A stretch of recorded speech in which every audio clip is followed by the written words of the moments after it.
So, thank you nga guys sa 14 subscribers.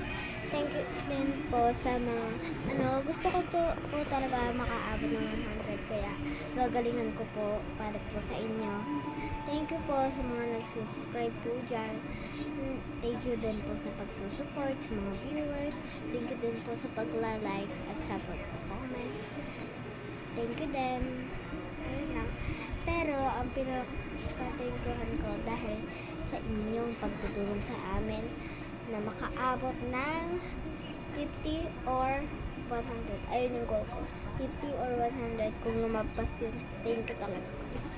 Thank you. At saka pala guys, huwag nyo guys to. Guys, kailangan nyo to guys maparoon. Mag-focus ako guys ng video nagpa-parkour. So, ayun lang. Bye!